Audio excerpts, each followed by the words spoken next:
नमस्कार, मेरा नाम हेमंत राणा है। आज कविशाला के इस कार्यक्रम का मंच संचालन का जिम्मा अंकुर जी ने मुझे दिया, उसके लिए उनका आभार, बहुत-बहुत धन्यवाद। एक नई पहल जो अंकुर जी और हमने अभी चर्चा करके सोचा इसके बारे में। कविशाला जब हम बोलते हैं तो पहला शब्द कवि है और एक सुझाव आया कि क्यों ना मंच संचालन के दौरान हम कवियों के बारे में कुछ चर्चा करें, उनके बारे में कुछ उनकी जीवनी, उनके बारे में जो उन्होंने रचनाएं लिखी, उन सब की चर्चा करें और एक तरह से उन्हें ट्रिब्यूट दें। ये पूरा कार्यक्रम को समर्पित करते हुए आगे बढ़े। एक ऐसे ही मैं कहूँगा कवि, लेखक और महान देशभक्त हुए जिनकी कल पुण्यतिथि थी 19 दिसंबर। 30 वर्ष की अल्पायु में उन्होंने हंसते हंसते फांसी के फंदे को चूमा और अपना देश के लिए एक अग्रणी रहे स्वतंत्रता संग्राम में। मैं बात कर रहा हूँ राम प्रसाद बिस्मिल जी की। राम प्रसाद बिस्मिल शाहजहांपुर उत्तर प्रदेश में पैदा हुए वर्ष 1897 और 1927 में उन्हें काकोरी कांड और मैनपुरी कांड के षड्यंत्र के चलते अंग्रेजों ने फांसी की सजा सुनाई। बिस्मिल जो शब्द है ये उनका तकल्लुस है, उपनाम है और दो अलग नामों से और लिखते थे, राम और इसके अलावा अज्ञात, दो अलग नामों से लिखते थे। बिस्मिल का जो शाब्दिक अर्थ आप निकालें तो आत्मिक रूप से आहत जो होता है उसे बिस्मिल कहते हैं। तो आज उनकी ही कुछ रचनाएं इस कार्यक्रम को आगे बढ़ाते बढ़ाते हम साझा करेंगे आपके साथ। उम्मीद करता हूँ आप सबको पसंद आएंगी। बहुत ही अच्छा मैं कहूँगा उर्दू का और हिंदी का मिश्रण है उनकी रचनाओं में। बहुत ही अच्छी रचनाएं हैं जो भी मैंने भी शायद इतना डिटेल में कभी नहीं पढ़ा था, जब इस बारे में सर्च किया तो पता लगा बहुत ही अच्छा लिखा हूँ। तो आज के कार्यक्रम को शुरू करते हुए मैं उनके कुछ अशार हैं वहां से शुरू करते हैं और फिर मैं पहले हमारे जो पार्टिसिपेंट्स हैं उनको बुलाऊंगा। इलाही खैर वो हरदम नहीं बेदाद करते हैं, बेदाद जुल्म। इलाही खैर वो हरदम नई बेदाद करते हैं, हमें तोहमत लगाते हैं जो हम फरियाद करते हैं। ये कह कह कर बसर की उम्र हमने कैदे उल्फत में, ये कह कह कर बसर की उम्र हमने कैदे उल्फत में, वो अब आजाद करते हैं, वो अब आजाद करते हैं। सितम ऐसा नहीं देखा, जफा ऐसी नहीं देखी, वो चुप रहने को कहते हैं जो हम फरियाद करते हैं। तो आज के इस कार्यक्रम को हम समर्पित करेंगे राम प्रसाद बिस्मिल जी को। मातृभूमि के बारे में कोई इतना कैसे सोच सकता है? अगली रचना जब आप सुनेंगे, एक ऐसी प्रार्थना लिखी है अपने देश की वंदना करते हुए बिस्मिल ने, आप सुनेंगे तो मंत्रमुग्ध हो जाएंगे। मैंने जब पढ़ा पहली बार तो बहुत अच्छा लगा मुझे और मैं आपको सुनाऊंगा तो मुझे रोंगटे खड़े होते हैं सुनाते मुझसे। चलिए, टाइटल है ए मातृभूमि तेरी जय हो। मैं शुरू करूंगा। ए मातृभूमि तेरी जय हो, सदा विजय हो। ए मातृभूमि तेरी जय हो, सदा विजय हो। प्रत्येक भक्त तेरा सुख शांति कांतिमय हो। प्रत्येक भक्त तेरा सुख शांति कांतिमय हो।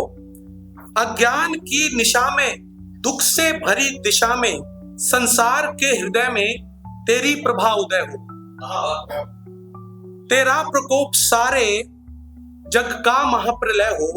तेरी प्रसन्नता की आनंद का विजय हो। वह भक्ति दे के बिस्मिल, वह भक्ति दे के बिस्मिल सुख में तुझे न भूले। वह भक्ति दे के बिस्मिल सुख में तुझे न भूले। वह शक्ति दे के दुख में कायर यह हृदय ना हो।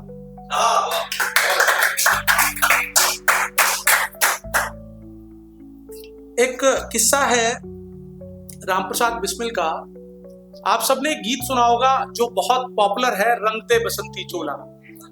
रंग दे बसंती चोला को जब लिखा गया तो अशफाक उल्ला खान और इनके साथी थे जो भी अपने राम प्रसाद बिस्मिल के, सब जेल में बंद थे। तो किसी साथी ने दूसरे बैरक से इन्हें कहा कि अरे राम, बसंत आ गया है, बसंत पर कुछ लिखो। तो इन्होंने फरियाद पर, दोस्त बोलते हैं, तो इन्होंने कहा ठीक है चलिए बसंत पे मैं लिखूंगा।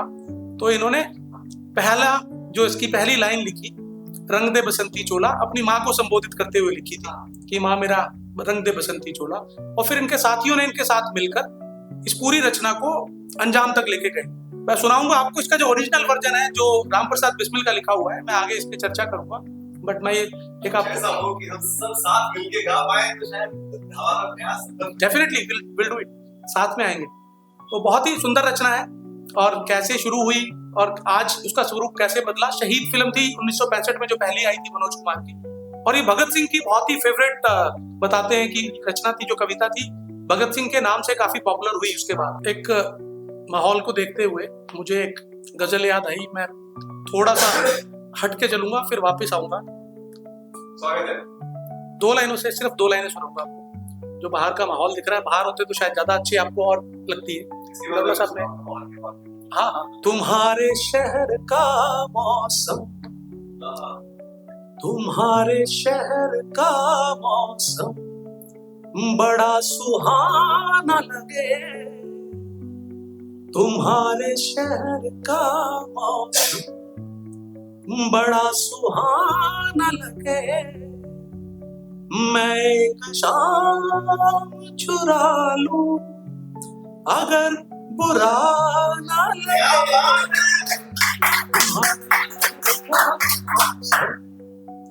तो आज की शाम आप सबने, हम सबने मिलके चुरानी है। और मैं फिर से वापस अपने सब्जेक्ट पर आऊंगा आज के। एक बिस्मिल की एक रचना, आपको इसको सुनने के बाद एक रचना याद आएगी, सरफरोशी की तमन्ना। पर आप इस बात पे हैरान हो जाएंगे कि सरफरोशी की तमन्ना जो लिखी थी वो बिस्मिल ने नहीं लिखी। बिस्मिल ने गाई थी जब उन्हें फांसी लगने लगी, तो उन्होंने ये गाई थी। और ये पटना के कवि थे बिस्मिल अजीमाबाद पटना को कहते थे पहले, अजीमाबादी। बिस्मिल अजीमाबादी की रचना है और काफी प्रसिद्ध रही, और मुझे लगता है पूरा एक तरह का एंथम था आजादी के पूरे संग्राम में। इसी से मिलती जुलती एक रचना है जो मुझे पढ़ने के बाद लगा कि ये तो बिल्कुल सेम लाइंस पर है। जिंदगी का राज बिस्मिल ने लिखी है। चर्चा अपने कत्ल का, चर्चा अपने कत्ल का अब दुश्मनों के दिल में है, चर्चा अपने कत्ल का अब दुश्मनों के दिल में है, देखना है ये तमाशा कौन सी मंजिल में है, देखना है ये तमाशा कौन सी मंजिल में है। कौम पर कुर्बान होना, कौम पर कुर्बान होना सीख लो है हिंदियों, कौम पर कुर्बान होना सीख लो है हिंदियों, जिंदगी का राज़े मुजमिर खंजरे कातिल में है। साहिले मकसूद पर ले चल खुदारा ना खुदा, साहिले मकसूद पर ले चल खुदारा ना खुदा, आज हिंदुस्तान की कश्ती बड़ी मुश्किल में है। और आगे बहुत ही अच्छा लिखा, दूर हो अब हिंद से, दूर हो अब हिंद से, तारिकी है बुग़्ज़ व हसद। तारिकी है बुग़्ज़ व हसद का मीनिंग मैंने सर्च किया। तारिकी कहते हैं अंधेरे को, बुग़्ज़ो, मैम हमारे साथ है, आप हाँ बता सकती हैं कुछ जहां हमें नहीं पता होगा। बुग़्ज़ व हसद द्वेष ईर्ष्या, तो कहीं ना कहीं एक कामना थी, एक प्रेयर थी कि दूर हो अब हिंद से, तारिकी है बुग़्ज़ व हसद, अब यही हसरत यही अरमा हमारे दिल में है। और लास्ट लाइन है, बामे रफत पर चढ़ा दो, बामे रफत पर चढ़ा दो देश पर होकर फना, बामे रफत पर चढ़ा दो देश पर होकर फना, बिस्मिल अब इतनी हविश बाकी हमारे दिल में है। बामे रफत इज आप बोल सकते हैं हाई रूफ एट टॉप, बामे रफत पर चढ़ा दो। और हविश होता है अंदर आपके किसी तरह की आग हो उसके लिए, तो टॉप पर ले जाएं आप देश को, ये कामना थी एक बिस्मिल की जो अपनी रचनाओं में उन्होंने लिखी। तो रचना का नाम था जिंदगी का राज, और सरफरोशी की तमन्ना से नाम है। सदा याद रहेगा। एक और रचना जो मुझे लगता है कि 30 वर्ष की उम्र में बहुत ही गहरी रचना उन्होंने लिखी।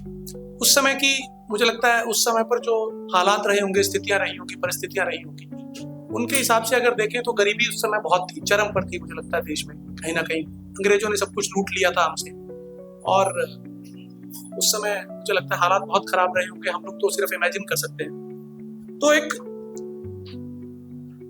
रचना लिखी रामप्रसाद बिस्मिल ने, नाम रखा गुलामी मिटा दे। गुलामी मिटा दे।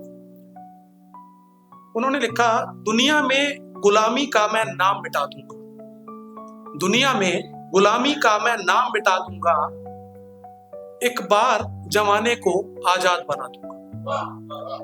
बेचारे गरीबों से नफरत है जिन्हें, बेचारे गरीबों से नफरत है जिन्हें, एक दिन मैं उनकी अमीरी को मिट्टी में मिला दूंगा।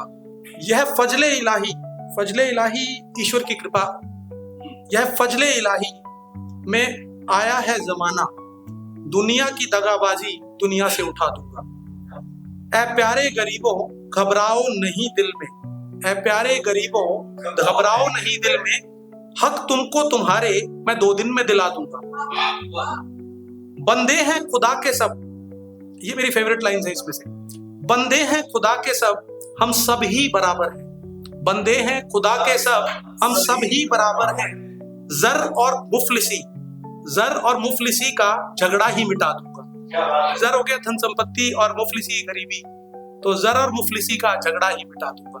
तो बहुत ही शानदार, इसमें भी बहुत भी आगे भी कुछ लिखा है उन्होंने, बहुत लंबा है। और मैं कहूंगा कि इस तरह की रचनाएं आज के दिन में मुझे लगता नहीं हम देख पाते। आजादी के स्वतंत्रता संग्राम के समय में रामप्रसाद बिस्मिल का ये शब्दकोश आप देखें, हिंदी उर्दू को कैसे मिला के, और लोगों के बारे में उनके विचार कभी गरीब को टच कर रहे हैं, कभी मातृभूमि को टच कर रहे हैं, और कभी आंदोलन को बढ़ा रहे हैं आगे। बहुत ही शानदार। अब वो रचना जो मुझे लगता है हम सब ने एज एन एंथम हमेशा गाई है, एक रंग दे बसंती चोला, जिसका बैकग्राउंड मैंने आपको दिया कि बसंत को ध्यान में रखते हुए बसंती वर्ड आया इसमें। विनीत जी, आपने बड़ी अच्छी बात कही थी, आपने कहा था हमें भी मौका चाहिए, हम भी साथ गाएंगे। तो मुझे लगता है कि ये ट्रिब्यूट रहेगा आज के इस कार्यक्रम में रामप्रसाद बिस्मिल को हमारा। इसमें उन्होंने, ये ओरिजिनल है, इसके बाद बहुत सारे वर्जन इसके आते रहे। ये ओरिजिनल वर्जन है जो उन्होंने लिखा कभी अपने जेल में रहते हुए, गोरखपुर जेल में बंद थे। आप सब साथ आए मेरे। मेरा रंग दे बसंती चोला, ओ मेरा रंग दे बसंती चोला, माए मेरा रंग दे बसंती चोला, मेरा रंग दे बसंती चोला। अब यहाँ देखिए कैसे लाइन उन्होंने लिखी। इसी रंग में गांधी जी ने नमक पर धावा बोला, मेरा रंग दे बसंती चोला। इसी रंग में वीर शिवा ने माँ का बंधन खोला, ओ मेरा रंग दे बसंती चोला, माए मेरा रंग दे बसंती चोला। इसी रंग में भगत दत्त ने छोड़ा बम का गोला, मेरा रंग दे बसंती चोला, माए रंग दे बसंती चोला। अब खुद का जिक्र भी किया। इसी रंग में बिस्मिल अशफाक ने सरकारी खजाना खोला, ओ मेरा रंग दे बसंती चोला, माए रंग दे बसंती चोला। इसी रंग में वीर मदन ने गवर्नमेंट पे धावा बोला, ओ मेरा रंग दे बसंती चोला, मैं रंग दे बसंती चोला।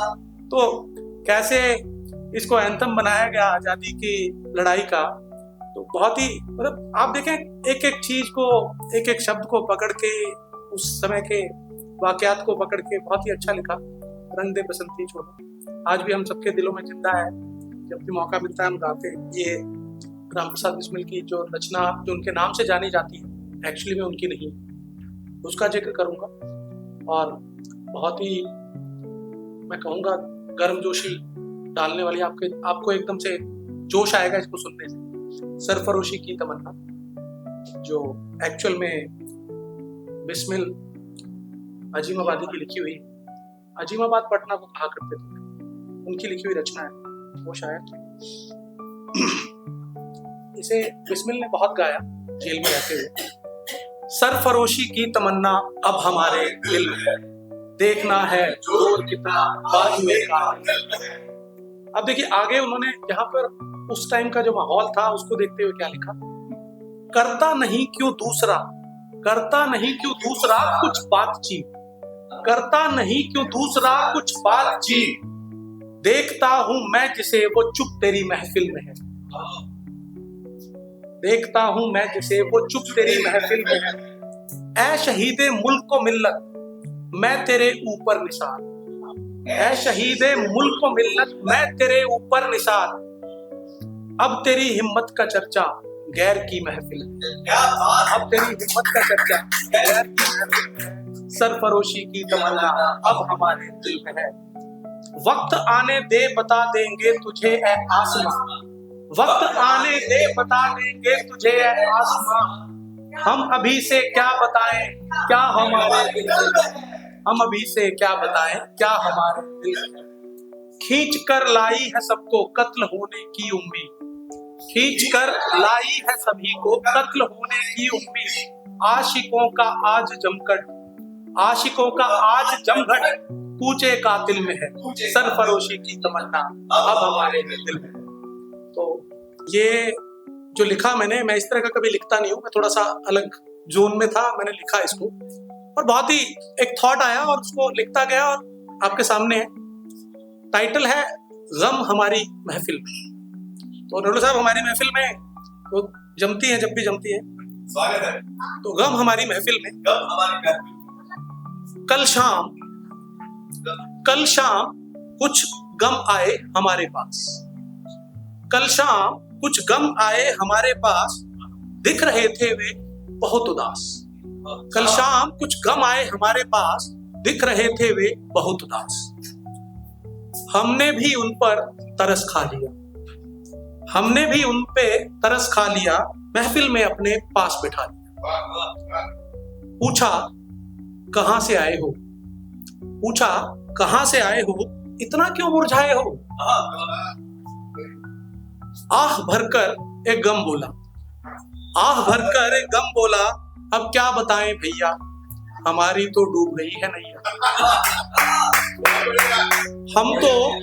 हम तो खुद हैरान हैं, हम तो खुद हैरान हैं, बहुत ही परेशान हैं, हम पर कई इल्जाम हैं, बस पूछो मत जमाने में हम बदनाम हैं, क्या इसका कोई समाधान है, क्या इसका कोई समाधान है, इसका कोई समाधान है। हमने कहा सुनो गम भाई, सुनो गम भाई, हमने कहा सुनो गम भाई, अब हमने सुन ली तुम्हारी ये दर्द भरी दास्तान, अब हमने सुन ली ये तुम्हारी दर्द भरी दास्तान, एक ज्योतिषी से है हमारी पहचान, एक ज्योतिषी से है हमारी पहचान, जरा मिलकर उससे दिखाओ अपना हाथ, जरा मिलकर उससे दिखाओ अपना हाथ, पता करो इतने बुरे क्यों हैं तुम्हारे हालात, पता करो इतने बुरे क्यों हैं तुम्हारे हालात। गम बोला ज्योतिषी के बारे में हमें भी है कुछ ज्ञान, कल ही एआई ने बंद कर दी उसकी दुकान, कल ही एआई ने बंद कर दी उसकी दुकान, अब वो भी है हमारा सताया और हम ही से परेशान। हम बोले कोई बात नहीं गम तुम्हारी बात में भी है दम, कोई बात नहीं गम तुम्हारी बात में भी है दम, हमारे पास है इसका एक अचूक उपाय, हमारे पास है इसका एक अचूक उपाय, चलो क्यों ना एक एक जाम हो जाए, चलो क्यों ना एक एक जाम हो जाए, बस एक हाँ का था इंतजार, गम संग बैठे हम चार यार, बस एक हाँ का था इंतजार, गम संग बैठे हम चार यार, देखकर हमारी आव भगत, देखकर हमारी आव भगत, गम हमसे रहे बार बार चिपक, नशे में झूमकर गम बोले, नशे में झूमकर गम बोले, अब हम तुम्हारे साथ जाएंगे, आज से हम तुम्हारे कहलाएंगे। हालात बिगड़ते देखकर हमने एक तरकीब लगाई, हालात बिगड़ते देखकर हमने एक तरकीब लगाई, मासूम गमों को बस थोड़ी सी ज्यादा पिलाई, गमों को कर नशे में चूर, कुछ यूं हम हो गए गमों से दूर। गमों को मैं थोड़ा आपके गम दूर करने की कोशिश, हाँ मैंने आप, अच्छा गम के साथ रम फील है, अच्छी बात है। मैंने एक बार जूते पे भी लिखती थी पीछे। एक और रचना जो मैंने एक दो दिन पहले ही लिखी, तो और कहीं ना कहीं मुझे ना कभी कभी आपके जहन में कुछ चल रहा होता है या आपको कुछ याद आ जाता है, कोई गीत गुनगुनाते हैं आप, कोई गजल, कोई कविता, वो आधार बन जाती है और आप लिखना शुरू करते हैं उसके बेसिस पर। एक महेश्वर तिवारी की एक कविता है जो मुझे बहुत पसंद है, इसके बेसिस पे मैंने एक कविता पहले भी लिखी है, जो ये घर तुम्हें बहुत याद करता है। उसी थॉट के साथ एक और मैं ये कविता में थोड़ा सा सुनाना चाहूंगा आपको। एक तुम्हारा होना क्या से क्या कर देता है, बेजुबान छत दीवारों को घर कर देता है। खाली शब्दों में आता है ऐसे अर्थ पिरोना, गीत बन गया सा लगता है घर का कोना कोना। ये आधार है जिसके आधार पे मैंने कभी कविता लिखी थी, और अब जो मैंने लिखा वो कहीं ना कहीं स्टार्ट यहीं से हुआ। छत दीवारों से कहां घर होता है, छत दीवारों से कहां घर होता है, उसके होने से ही घर घर होता है, उसके होने से ही घर घर होता है। सोचता हूं चला जाऊं पहाड़ों की ओर, सोचता हूं चला जाऊं पहाड़ों की ओर, अब भला अकेले कहां सफर होता है, अब भला अकेले कहां सफर होता है। वो भी करती है सजदे माँ के जैसे, वो भी करती है सजदे माँ के जैसे, सुना है उसकी दुआओं में भी असर होता है। वक्त का बेहद पाबंद है वो शख्स, वक्त का बेहद पाबंद है वो शख्स, मेरे ख्यालों में वो हर शहर होता है, मेरे ख्यालों में वो हर शहर होता है। वीरान सा लगता है ये सारा जमाना, वीरान सा लगता है ये सारा जमाना, उससे जुदा होना एक कहर होता है। और ये सब आपको पसंद आएगा जरूर, मुझे बहुत पसंद है। हथेली पर सरसों कभी जमती नहीं, हथेली पर सरसों कभी जमती नहीं, पर दीवानों से कहां सब्र होता है। और एक आज के परिवेश में गांव और शहर का तुलना होती रहती है और हम सब उसको देखते भी हैं। आखिरी पंक्तियां, जुड़े रहते हैं लोग मिट्टी से गांव में, जुड़े रहते हैं लोग मिट्टी से गांव में हेमंत, तन्हाइयों का शिकार तो शहर होता है, तन्हाइयों का शिकार तो शहर होता है। गजल आप सुनना चाहेंगे तो मैं मुझे गजल बड़ी पसंद है। तुम सरेआम मुलाकात से डरते क्यों हो, सुनिए आपने कहा, ये गाया करते थे ज्यादातर, मैंने जो सुना पंकज उदास जी तो रहे नहीं हमारे बीच में, तो ये उनकी गजल है जो मैंने कॉलेज के टाइम में कभी बहुत गाई, और जो मेरे इसके लिए गाई वो साथ आ गई। और हाँ, गजल ने मिशन पूरा किया। वो गजल क्या बोलते हैं उसको, उर्दू में एक वर्ड होता है, मुकम्मल हो गई, हाँ मुकम्मल हो गई गजल।